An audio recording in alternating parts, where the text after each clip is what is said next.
twats lucky that I showed up.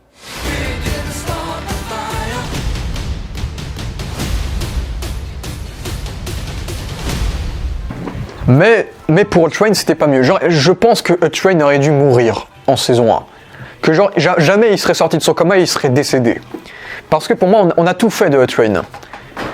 Pour moi, Hutt-Train, du coup, son arc, c'était le sportif qui se dopait, qui se droguait, et qui abusait de la drogue, du coup, et qui du coup, on avait envoyé les conséquences en faisant sa crise cardiaque, du coup. Il aurait pu mourir, son arc était bon, mais non. Mais non, il se réveille, et pendant la première moitié de la saison, il est manipulé par Starlight et il n'a aucun pouvoir. Voilà, donc là il est un peu ridicule. Dans la deuxième moitié, il est viré des Seven pour être remplacé par Shockwave. Mais Shockwave, la tête de Shockwave se fera exploser. D'ailleurs, il faut savoir que avant Hutt-Train, il y avait Mr. Marathon qui était le Flash de l'équipe. Et il est évoqué quelques fois dans la saison d'ailleurs, par Lamplighter d'ailleurs également. Et dans la deuxième moitié, il y a The Deep qui lui fait rejoindre l'équipe, l'église du collectif. Bon, le seul épisode où j'ai adoré en ce qui lui concerne, c'était vraiment l'épisode où il quitte l'équipe dans le tournage de Dawn of the Seven, où il donne des dialogues qu'il doit lire, mais qu'il veut pas lire. Et quand il tourne avec une doublure du Homelander, donc c'est à dire que même l'équipe ne l'a même pas souhaité au revoir en fait. Il s'est barré comme une merde sans honneur en fait. Donc c'était le seul truc que j'aimais bien de son arc. Sinon, il rejoignait l'église, il a pris des initiatives, il a tout donné à Yui. Ok, je comprends, le gars il a des problèmes cardiaques, il est viré et à la fin il rejoint, mais si c'est pour faire un truc, si c'est pour que le gars rejoigne les Seven encore une fois alors qu'il y était déjà en début de saison, ça sert à rien. Non, Hutt-Train, j'étais très déçu. Hutt-Train, c'était un gros personnage à la saison 1, et là, saison 2, très mauvais. J'étais très déçu de son arc en saison 2. Donc j'en attends beaucoup en saison 3, parce que s'il a rejoint les Seven, c'est intérêt à rapporter quelque chose en saison 3. Donc j'attends beaucoup son arc en saison 3. Ensuite, je vais parler du dernier membre des Seven, Lamplighter, qui du coup, Lamplighter, faut savoir que c'est le membre que Starlight remplaçait en saison 1, en fait. Quand la saison 1 commençait, Lamplighter venait de quitter l'équipe. Et on découvre que Lamplighter a quitté l'équipe parce qu'il a brûlé les enfants de Mallory, la chef des The Boys de l'époque. D'ailleurs, j'aimais bien la scène de flashback où ils avaient tous leur accoutrement des comics, ou même Frenchie quand il a ses lunettes des comics, dans l'épisode où il enlève la puce de Starlight également, des petites références comics. Et donc on découvre que comme dans les comics, Lamplighter a fait un deal avec les The Boys, a fait un deal avec The Boys parce que les The Boys le font du chantage envers lui, puisque j'imagine qu'il y a une image, il a violé quelqu'un ou quelque chose comme ça. Et donc il est obligé de les obéir, et donc il est tellement en run qu'il brûle les enfants de Mallory, alors qu'à la base il voulait brûler Mallory. Lamplighter ne tue pas les enfants, et c'est les petits enfants, pardon. Il ne tue pas les enfants, et là il a tué des enfants justement. Et il s'en est tellement voulu qu'il a quitté l'équipe, et que du coup il s'est retrouvé à bosser pour Vogt dans le camp de concentration Santa Grove, du coup. Sage Grove, pardon. Donc on est sur un gars qui a choisi de quitter l'équipe et donc de faire les petits boulots de Vogt en fait. Et donc c'est un personnage assez intéressant déjà parce qu'il est joué par Shawn Ashmore qui joue Iceberg dans X-Men, donc le gars maintenant joue un personnage de feu. Et ils ont tellement joué sur ça que Lamplighter, qui est habituellement une parodie de Green Lantern, donc il arrive à créer des formes avec ses flammes.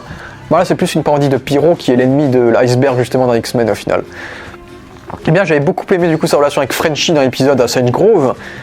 Et donc ses pouvoirs étaient très fun, son costume était très cool également, le voir en costume, il m'a fait penser au Green Arrow. Vraiment, costume cool et ridicule à la fois, vu que les costumes de Vogt sont ridicules, bien évidemment. Et je m'attendais absolument pas à l'épisode 7 où il meurt en fait. Et puisque déjà Shawn Ashmore était excellent dans le rôle, et je me serais attendu à en avoir un peu plus, mais ça m'a pas dérangé dans le sens où ça veut dire que The Boys est une série qui surprend tout le monde justement, on s'attend, tout peut arriver, Homelander peut péter les plombs à tout moment, et Lamplighter pouvait mourir à tout moment, et il est mort à l'épisode 7 où le gars voulait se suicider devant sa statue. Et il voulait prouver à son père qu'il était quelqu'un de fort aussi. Parce qu'on a beaucoup de trucs paternels dans cette série, paternels et maternels d'ailleurs, hein, entre Butcher, Homelander, Yui, Starlight, etc.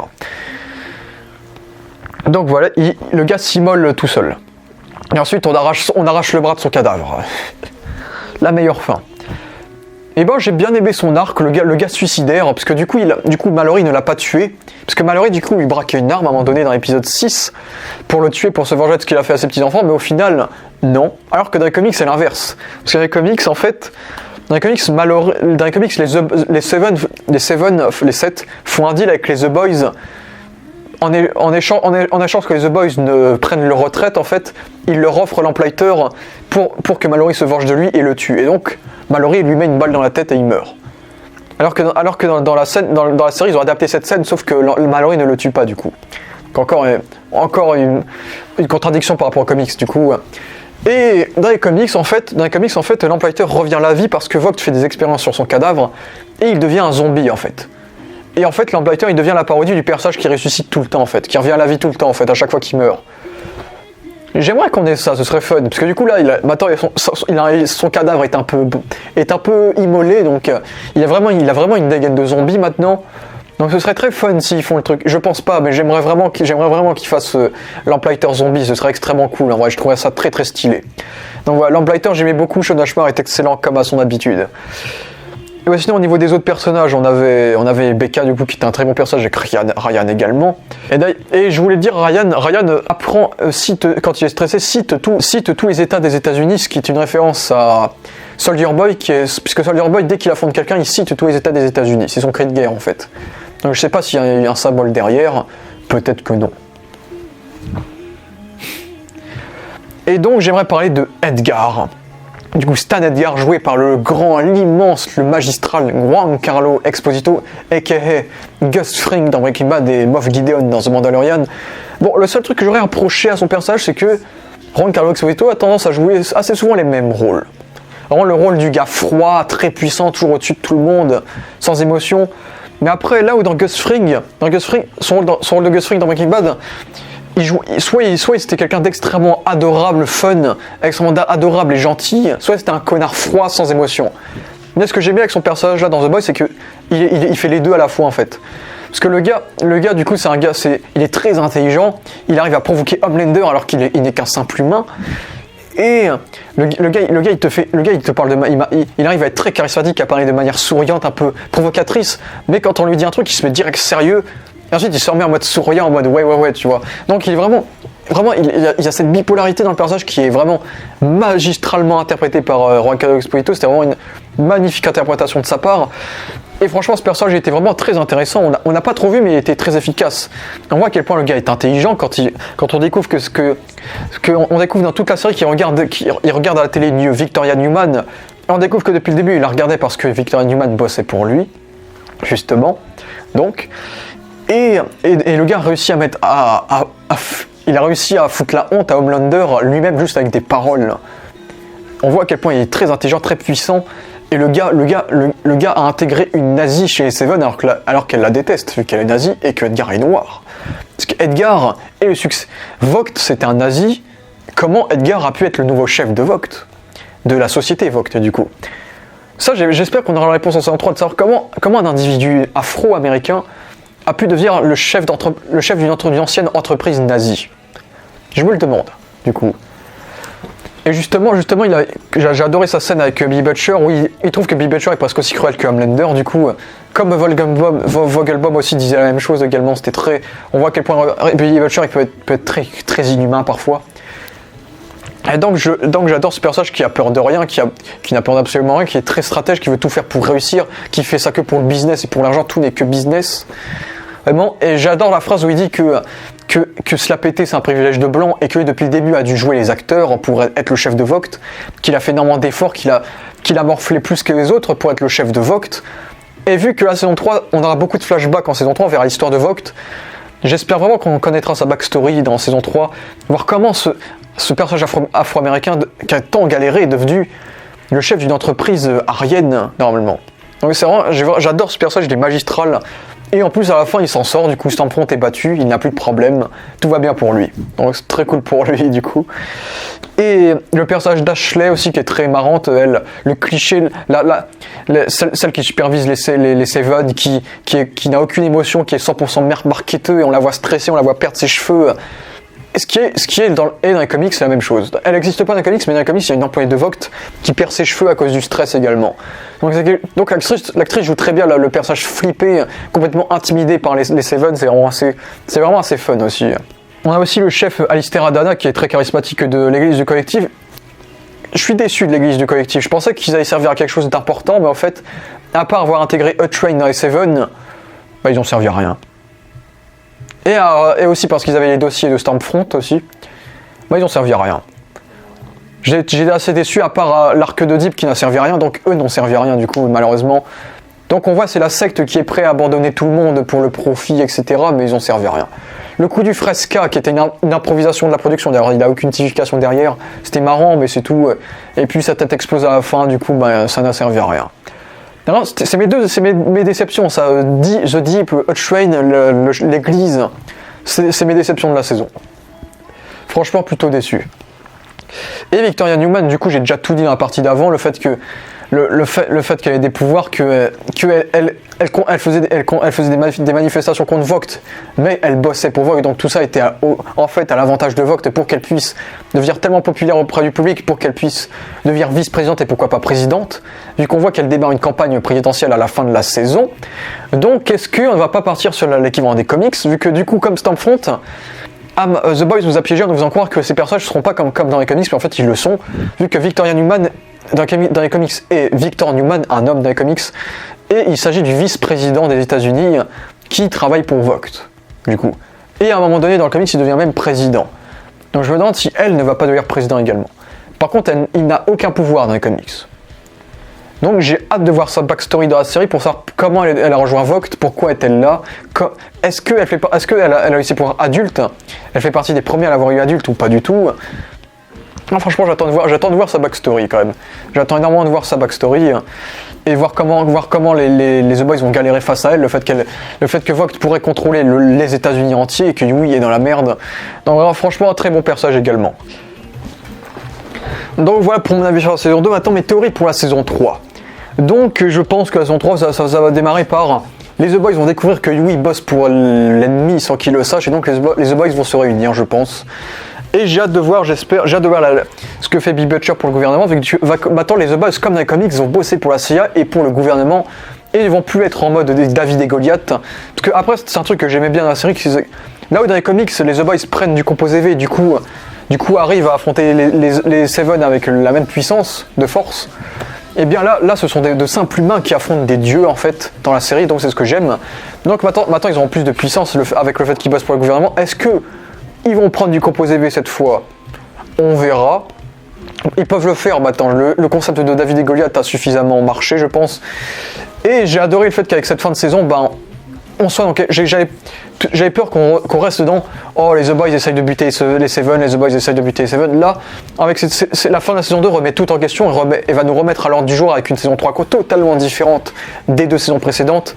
Et donc je suis content que du coup la série ne va pas s'essouffler car change ses thématiques, change ses arcs et ses histoires, et ça c'est très bien. Donc on sait que dans cette saison 3 nous aurons Jensen Ackles en Soldier Boy, du coup l'équivalent de Captain America qui est le premier super-héros de la Seconde Guerre mondiale qui a sauvé des vies, un grand héros de la nation, avec son équipe, les Payback, qui est une parodie des Avengers. Et donc on verra les Payback, qui est la parodie des Avengers, dans cette saison 3. Et Soldier Boy devrait faire du tort à Homelander, vu que Soldier Boy c'est Homelander avant Homelander. Et c'était Homelander avant Homelander pendant plusieurs décennies, des années 40 aux années je ne sais combien, alors qu'Homelander, ça fait depuis les années 2000 qu'il est la légende des Seven. Donc il y aura vraiment une guerre d'ego entre les deux du coup dans cette saison. Homelander devrait péter les plombs selon le showrunner. Ryan reviendra, donc j'imagine que Homelander va continuer son arc avec son fils. Kimiko sera plus sympa aussi, ça a été dit. Alors, gagnera un peu plus d'humanité. Yui est dans la merde. Beaucoup plus de politique dans cette saison avec Victoria Newman et les actions présidentielles. Et du coup on connaîtra l'histoire de Vogt. Comment cette entreprise s'est immiscée aux États-Unis, comment ils ont créé tous ces super-héros, comment ils ont réussi à gagner le succès qu'ils ont maintenant. Donc on sera dans quelque chose d'extrêmement politique, et j'aime bien la politique chez The Boys. Donc j'ai plutôt hâte de voir ça. On reverra Love Sausage pour avoir sa petite revanche avec Mother's Milk, la guerre du pénis. Yes. On reverra le fils de Stillwell aussi, qui est vivant, du coup on sait pas à quoi il va servir, vu qu'il sera encore un gamin dans la saison 3 j'imagine. Et je pense qu'il y aura une ellipse également, une ellipse pour cette saison 3 normalement. Vu que les deux premières saisons se sont déroulées coude à coude, alors que là, donc la saison 2 s'est déroulée en 2019 du coup, et la saison 3 on l'aura pas avant début 2022 je pense, donc je suppose qu'ils vont peut-être faire une ellipse de 3 ans, à peu près de 3 ans, ce qui serait plutôt pas mal pour voir à quel point tout aura évolué entre temps. On sait qu'on aura une adaptation de Hérogasme. Hérogasme, c'est en gros Hérogasme, ce sont des vacances, c'est une adaptation, un arc des comics, en fait les super-héros sont en vacances, Et ils sont en vacances dans un lieu où on fait l'amour avec hommes, femmes, etc.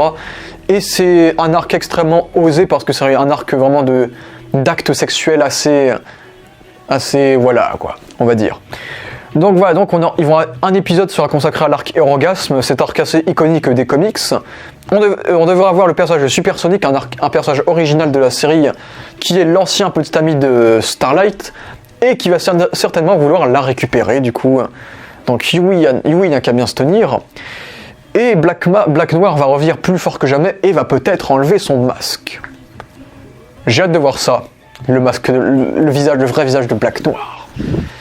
Et voilà, c'est à peu près tout ce qu'on sait.